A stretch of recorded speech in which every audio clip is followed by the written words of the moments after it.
बिस्मिल्लाहिर्रहमानिर्रहीम। आप देख रहे हैं SLO base exam with Jahangir. आज का हमारा टॉपिक है इस वीडियो का टाइप्स ऑफ कंप्यूटर्स।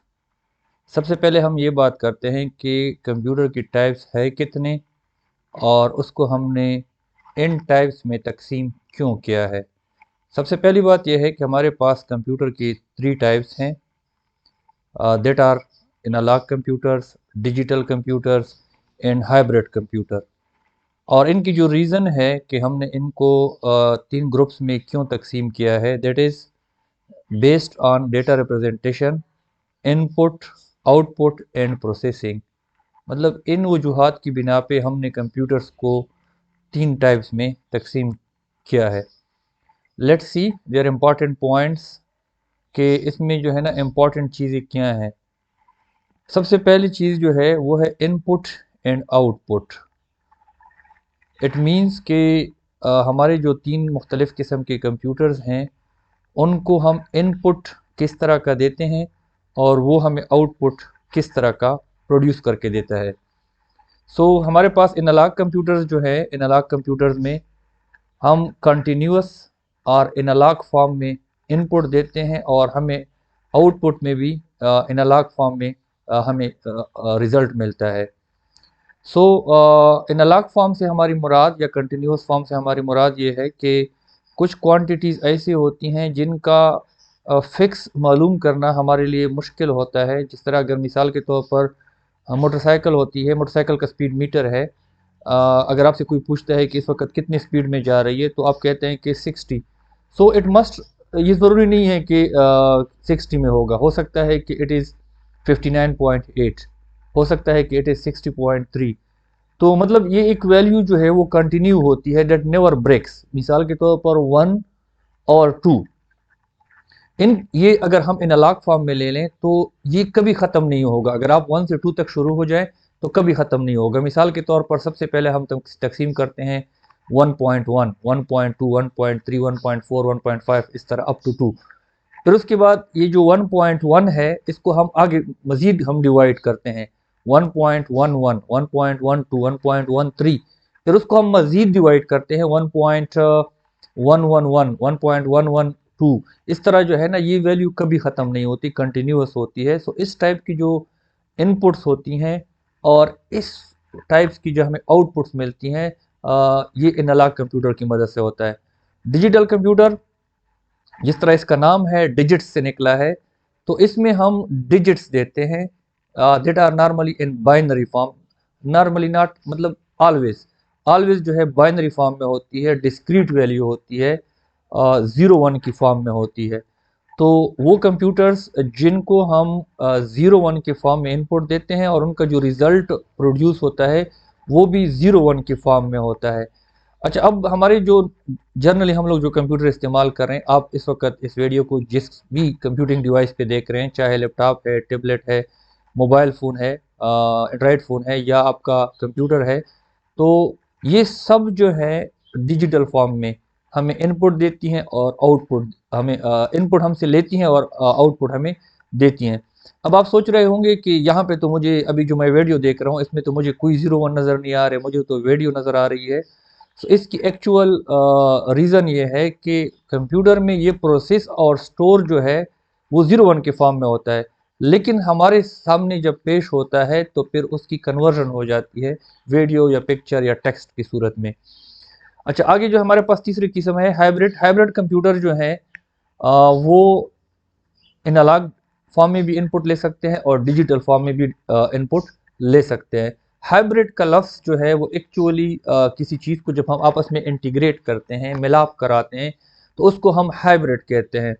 यहाँ पे जो हाइब्रिड कंप्यूटर्स बने हैं उन्होंने जो एनालॉग कंप्यूटर्स के और डिजिटल कंप्यूटर्स के जो गुड फीचर्स हैं उनको कंबाइन किया है। और यहाँ पे बाज़ सूरत में हमें एनालॉग की ज़रूरत होती है इनपुट और आउटपुट की, बाज़ जगहों पे हमें डिजिटल की ज़रूरत होती है। तो अकॉर्डिंगली जो है हाइब्रिड कंप्यूटर जो है वो इनपुट लेता है और आउटपुट देता है। अच्छा, इसके बाद हमारे पास दूसरा पॉइंट आता है प्रोसेसिंग स्पीड। प्रोसेसिंग स्पीड जो है प्रोसेसिंग स्पीड जो है प्रोसेसिंग स्पीड एनालॉग कंप्यूटर जो होते हैं एक्सट्रीमली फास्ट, डिजिटल कंप्यूटर भी बहुत फास्ट होते हैं, बट एनालॉग के मुकाबले में उसकी जो प्रोसेसिंग है वो थोड़ी सी कम होती है। और हाइब्रिड जो है वो भी एक्सट्रीमली फास्ट होते हैं। वो तो हमने थोड़ी देर पहले बात की कि इन्होंने बेस्ट फीचर को, तो फास्ट होना एक बेस्ट फीचर है, तो उन्होंने वो एनालॉग कंप्यूटर का उठाया है। अच्छा, ये होते क्यों फास्ट हैं? The reason behind this is, हमारे जो एनालॉग कंप्यूटर्स होते हैं उसमें इनपुट डिवाइसेस से डेटा आता है, प्रोसेसिंग डिवाइस जो है उसको प्रोसेस करती है और फ़ौरन जो है वो आउटपुट डिवाइस पे शो होती है। जबकि हमारे जो डिजिटल कंप्यूटर्स हैं उसमें सबसे पहले इनपुट डिवाइसेस से जो डेटा आता है वो रैम में आता है। रैम में हमारे मेन मेमोरी में लोड हो जाता है, उधर से प्रोसेसर के पास जाता है, प्रोसेसर जो है उसको प्रोसेस करता है, फिर उधर से वापस रैम में आता है और फिर जो है वो आउटपुट डिवाइस पे शो होता है। तो यहाँ पे जो है हमारे जो एनालॉग कंप्यूटर थे, डेटा आया, प्रोसेस हुआ, आउटपुट हुआ। जबकि डिजिटल कंप्यूटर्स जो है डेटा पहले रैम में लोड हुआ, फिर प्रोसेस हुआ, फिर वापस रैम में आया, फिर आउटपुट डिवाइसेस। यहाँ पे लोडिंग में टाइम ज़ाया हो रहा है, फिर प्रोसेसर से प्रोसेस होने के बाद फिर रैम में आता है, फिर ये जो है टाइम जो यहाँ पे ज़ाया हो रहा है, इसलिए जो है वो एनालॉग कंप्यूटर्स के मुकाबले में इसकी स्पीड थोड़ी सी कम है। अच्छा, उसके बाद हमारे पास जो तीसरा पॉइंट आता है दैट इज एक्यूरेसी। अच्छा, एक्यूरेसी जो है, डिजिटल कंप्यूटर्स जो होते हैं वो 100% एक्यूरेट होते हैं, क्योंकि एग्जैक्ट फिगर्स होते हैं, 1 1 होता है और 0 0 होता है। लेकिन एनालॉग कंप्यूटर जो होते हैं उसमें गलती की थोड़ी बहुत गुंजाइश हो सकती है। मिसाल के तौर पर जिस तरह शुरू में मैंने मोटरसाइकिल की एग्जांपल दी कि आप एग्जैक्ट स्पीड किसी चीज़ की नहीं बता सकते। अगर आपने कह दिया कि 60, इट मस्ट नॉट बी 60, ज़रूरी नहीं है कि 60 हो सकता है, 59.9 हो सकता है, 60.1 हो सकता है, 60.2 हो। तो इसलिए इसकी जो एक्यूरेसी है वो डिजिटल कंप्यूटर्स के मुकाबले में थोड़ी सी कम है। और अगेन हाइब्रिड कंप्यूटर्स जो है वो 100% एक्यूरेट है, बिकॉज ये क्योंकि एक अच्छी करेक्टरिस्टिक्स है डिजिटल कंप्यूटर की। तो हमने पहले भी कहा था कि हाइब्रिड ने दोनों के जो है वो अच्छे करेक्टरिस्टिक्स को उठाया हुआ है। अच्छा, एक चीज़ जो सेकंड इससे वाले पहले वाले पॉइंट में हमने हाइब्रिड में नहीं बताई, वो एक्सट्रीमली फास्ट वाली बात कि हाइब्रिड कंप्यूटर एक्सट्रीमली फास्ट होते हैं, लेकिन ये उस सूरत में फास्ट होंगे जब एनालॉग डेटा लेंगे इनपुट में और प्रोड्यूस भी आउटपुट में एनालॉग करेंगे उस वक्त, क्योंकि फिर इसको ये रैम में लोड करने की ज़रूरत नहीं पड़ेगी, इसके टाइम बचेगा, तो फिर ये एक्सट्रीमली फास्ट होंगे। अदरवाइज अगर हाइब्रिड कंप्यूटर्स डिजिटल मूड में हो, मतलब इनपुट भी डिजिटल में ले रहा हो और आउटपुट भी डिजिटल में प्रोड्यूस कर रहा हो, तो उस वक्त जो है ये एक्सट्रीमली फास्ट एनालॉग की तरह नहीं होंगे, बल्कि वेरी फास्ट लाइक डिजिटल होंगे। तो ये हमारे पास 3 पॉइंट डिस्कस हो गए। अच्छा, उसके बाद हमारे पास आता है चौथा पॉइंट, पर्पस, कि किस कंप्यूटर का क्या काम होता है, किस मकसद के लिए बनाए गए होते हैं। तो हमारे पास सबसे पहला जो है वो एनालॉग कंप्यूटर्स जो हैं वो स्पेशल पर्पस होते हैं, इन परफॉर्म अ सिंगल टास्क। ये एक खास काम के लिए बनाए गए होते हैं और सिर्फ उसने वही एक काम करना है, वही एक काम करेगा, इसके अलावा और वो कुछ भी नहीं कर सकता। और फिर जिस तरह मिसाल के तौर पर वोल्ट मीटर है, तो उससे हम वोल्ट ही मालूम कर सकते हैं इलेक्ट्रिसिटी की, बाकी इसके अलावा वो कोई काम नहीं कर सकता। अच्छा, फिर उसके बाद हमारे पास डिजिटल कंप्यूटर जो हैं वो जर्नल पर्पस होते हैं and can be used for many task. हमारे डिजिटल कंप्यूटर होते हैं वो जर्नल पर्पस होते हैं, मुख्तलिफ कामों के लिए इस्तेमाल हो सकते हैं, लाइक और पीसीस या लैपटॉप, हमारे जो कंप्यूटर्स हैं उनको हम कई कामों के लिए इस्तेमाल कर सकते हैं। उस पर मूवीज़ भी देख सकते हैं, वीडियोज़ भी देख सकते हैं, उस पर गेम्स भी खेल सकते हैं, उस पर पेंटिंग भी बना सकते हैं, उस पर जो है ना टाइपिंग भी कर सकते हैं। We can do so many jobs, हम उस पर बहुत सारे काम कर सकते हैं। और हमारे पास जो हाइब्रिड कंप्यूटर है वो भी स्पेशल पर्पस होता है और एक ही काम के लिए बनाया गया होता है और वो वही एक ही काम करता है। अच्छा, उसके बाद एक पांचवा पॉइंट हमारे पास है कि ये जो कंप्यूटर्स हैं कहाँ कहाँ पे इस्तेमाल होते हैं। हमारे पास सबसे पहला जो है वो एनालॉग कंप्यूटर है, वो इस्तेमाल होता है इंजीनियरिंग और साइंटिफिक कामों के लिए। हमारे जो डिजिटल कंप्यूटर्स हैं वो घरों में, दफ्तरों में एंड एनीवेयर, वो कहीं पे भी इस्तेमाल हो सकता है। अच्छा, और हमारे जो हाइब्रिड कंप्यूटर हैं used in spaceship, missile systems, controlling industrial processes. ये हला में जो जहाज़ जाते हैं उनके लिए इस्तेमाल होता है, मिसाइलों को कंट्रोल करने के लिए जो सिस्टम बनाया जाता है उसमें इस्तेमाल किया जाता है।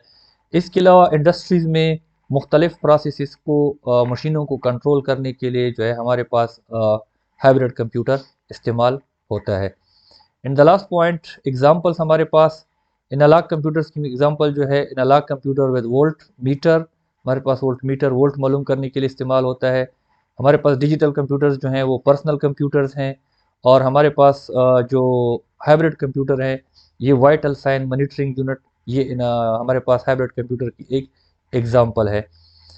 अच्छा, और उसके बाद हमारे पास वैसे तो बहुत सारे पॉइंट बनते हैं, लेकिन चूंकि हमने इसे लो बेस एग्जाम की तैयारी करनी है तो हम सिर्फ उन्हीं पॉइंट को हम डिस्कस करेंगे, मतलब जो बहुत ज़्यादा इम्पॉर्टेंट हो, ताकि पेपर में हम उसको पेपर की जो रिक्वायरमेंट्स है उसको हम पूरी कर सकें। अच्छा, हमारे पास एक और पॉइंट है प्राइमरी मेमोरी। वो अगर आपको याद हो थोड़ी देर पहले हमने उसकी जो प्रोसेसिंग स्पीड थी उसमें भी हमने डिस्कस किया था। हमारे पास जो एनालॉग कंप्यूटर होते हैं इसमें प्राइमरी मेमोरी नहीं होती और कोई लोडिंग नहीं होती। अगर आपको याद हो हमने कहा था कि एनालॉग कंप्यूटर्स होते हैं, इनपुट डिवाइसेस डेटा आता है, प्रोसेस होता है और आउटपुट डिवाइसेस में शो हो जाता है। तो वो पॉइंट हमने उधर भी डिस्कस किया था, लेकिन ये एक सेपरेट पॉइंट में भी आप इस्तेमाल कर सकते हैं पेपर में। अच्छा, प्राइमरी मेमोरी में जो हमारा डिजिटल कंप्यूटर है उसमें हमने कहा था कि उसमें इनपुट डिवाइसेस से डेटा आता है, रैम में आता है, रैम से प्रोसेसर के पास जाता है, प्रोसेस होता है, फिर वापस रैम में आता है और रैम से फिर जो है आउटपुट डिवाइसेस पे शो होता है। तो इसमें क्या होता है डिजिटल कंप्यूटर में कि डेटा जो है वो पहले लोड होता है, फिर प्रोसेस होता है, फिर रैम में आने के बाद फिर आउटपुट डिवाइस पे शो होता है। और हमारे पास जो प्राइमरी मेमोरी है वो जब एनालॉग फॉर्म में इनपुट लेगा या आउटपुट देगा उस वक्त हमें मेमोरी की ज़रूरत नहीं होगी, लेकिन जब डिजिटल फॉर्म में डेटा लेगा या हमें आउटपुट देगा उस सूरत में हमें मेमोरी की ज़रूरत होगी। सो ये कुछ बहुत ज़्यादा इंपॉर्टेंट पॉइंट थे टाइप्स ऑफ कंप्यूटर से रिलेटेड हमने जो डिस्कस किए। Let's have a recap. हमारा टॉपिक था कि टाइप्स ऑफ कंप्यूटर, हमने कहा कि टाइप्स ऑफ कंप्यूटर 3 होते हैं और उसकी जो डिवीज़न है based on data representation, input output and processing. फिर हमने उसके इंपॉर्टेंट पॉइंट्स हमने डिस्कस किए कि पहला पॉइंट जो है इनपुट आउटपुट, उसमें हमने कहा कि एनालॉग कंप्यूटर जो होते हैं कंटिन्यूस फॉर्म में इनपुट लेते हैं और आउटपुट देते हैं। डिजिटल कंप्यूटर जो होते हैं वो डिस्क्रीट या बाइनरी फॉर्म में इनपुट लेते हैं और आउटपुट देते हैं। हाइब्रिड कंप्यूटर के बारे में हमने कहा कि ये दोनों सूरतों में डेटा ले सकता है और आउटपुट प्रोड्यूस कर सकता है। प्रोसेसिंग स्पीड दूसरा पॉइंट हमने डिस्कस किया, उसमें हमने कहा कि एनालॉग कंप्यूटर्स जो होते हैं एक्सट्रीमली फास्ट होते हैं और डिजिटल कंप्यूटर जो होते हैं वो भी फास्ट होते हैं, लेकिन एज़ कम्पेयर टू एनालॉग थोड़े से कम होते हैं। हाइब्रिड कंप्यूटर जो होते हैं वो भी एक्सट्रीमली फास्ट होते हैं। फिर हमने एक्यूरेसी की बात की, हमने कहा कि एनालॉग कंप्यूटर्स जो होते हैं उसकी एक्यूरेसी थोड़ी सी कम होती है और हाइब्रिड डिजिटल कंप्यूटर जो है वो 100% एक्यूरेट होते हैं। सिमिलरली हाइब्रिड कंप्यूटर भी 100% एक्यूरेट होते हैं। अच्छा, उसके बाद हमने इनके पर्पस बताए कि हमारे पास एनालॉग कंप्यूटर जो है वो स्पेशल पर्पस है और सिंगल टास्क के लिए बनाया जाता है। हमारे पास डिजिटल कंप्यूटर जो होते हैं वो कई कामों के लिए इस्तेमाल हो सकते हैं और हमारे पास हाइब्रिड कंप्यूटर जो हैं वो भी स्पेशल पर्पस होते हैं और सिंगल टास्क के लिए इस्तेमाल होते हैं। फिर हमने ये देखा कि किन जगहों पे ये इस्तेमाल होता है। हमने कहा कि एनालॉग कंप्यूटर जो होते हैं इंजीनियरिंग और साइंटिफिक एप्लीकेशंस में इस्तेमाल होते हैं, और इसके साथ ही हमने कहा कि डिजिटल कंप्यूटर जो है वो होम, घर में, ऑफिस में और हर एक जगह पे इस्तेमाल हो सकते हैं। हाइब्रिड कंप्यूटर के बारे में हमने बोला कि ये स्पेसशिप में, मिसाइल सिस्टम में, कंट्रोलिंग इंडस्ट्रियल प्रोसेसेस के लिए इस्तेमाल होता है। फिर हमने एग्जांपल देखी कि एनालॉग कंप्यूटर जो होता है वो, उसकी example analogue computer with voltmeter. हमारे पास डिजिटल कंप्यूटर जो है इसकी एग्जांपल पर्सनल कंप्यूटर, लैपटॉप वगैरह। और हमारे पास जो हाइब्रिड कंप्यूटर है वाइटल साइन मॉनिटरिंग यूनिट जो है इसकी एग्जांपल है। फिर आखिरी पॉइंट हमने प्राइमरी मेमोरी का डिस्कस किया। हमने कहा कि जो एनालॉग कंप्यूटर होता है उसमें प्राइमरी मेमोरी नहीं होती और लोडिंग की ज़रूरत नहीं होती। जो हमारा डिजिटल है उसमें प्राइमरी मेमोरी मस्ट होती है और डेटा प्रोसेस होने से पहले लोड होता है। और हमारे पास हाइब्रिड कंप्यूटर है जो है उसमें जब एनालॉग फॉर्म में इनपुट लेगा या आउटपुट देगा उस वक्त मेमोरी की ज़रूरत नहीं होगी, अगर डिजिटल फॉर्म में होगा तो फिर उसको ज़रूरत होगी। So these are some important point. आपने क्या करना है, क्योंकि इसे लो बेस एग्जाम की तैयारी करनी है तो इसमें आपने पॉइंट्स को याद रखना है। क्वेश्चन किसी तरह का भी हो सकता है। मिसाल के तौर पर आपसे पूछा जा सकता है कि differentiate between analogue and digital, differentiate between digital and hybrid. अच्छा, एक क्वेश्चन जो अभी तक कभी मैंने पेपर में देखा नहीं है, लेकिन यू कैन एक्सपेक्ट, हो सकता है कि आ जाए, कि what are the similarities between analogue and hybrid. तो हाइब्रिड और एनालॉग में जो सिमिलर चीज़ें हैं वो कौन सी हैं। अगर आपको पॉइंट्स याद होंगे तो उधर से आपको अंदाज़ा हो जाएगा। मिसाल के तौर पर हम पहला पॉइंट देखते हैं इनपुट आउटपुट। अब एनालॉग जो है कंटिन्यूस फॉर्म में इनपुट लेता है और देता है, हाइब्रिड भी ये काम कर सकता है। एनालॉग जो है वो एक्सट्रीमली फास्ट होता है, हाइब्रिड भी एक्सट्रीमली फास्ट होता है। अच्छा, एक्यूरेसी जो है वो दोनों का डिफरेंट है तो आप इसको सिमिलरिटीज़ में नहीं लिख सकते। पर्पज़ में दोनों स्पेशल पर्पज़ हैं, सिंगल टास्क करते हैं। अब ये 3 सिमिलरिटीज़ आपको मिल गई, तो आपके सिलेबस पेपर में जो है ना आपके क्वेश्चन जो है वो अटेम्प्ट हो गए। सो इन पॉइंट्स का याद रखना और इनकी तैयारी करना, जो है ना आपकी जो पेपर की तैयारी होगी इससे बहुत ज़्यादा आपके लिए आसानी हो जाएगी। इंशाल्लाह नेक्स्ट वीडियो में फिर मिलेंगे, तब तक के लिए अपना बहुत ज़्यादा ख्याल रखिएगा। तब तक के लिए अल्लाह हाफिज़।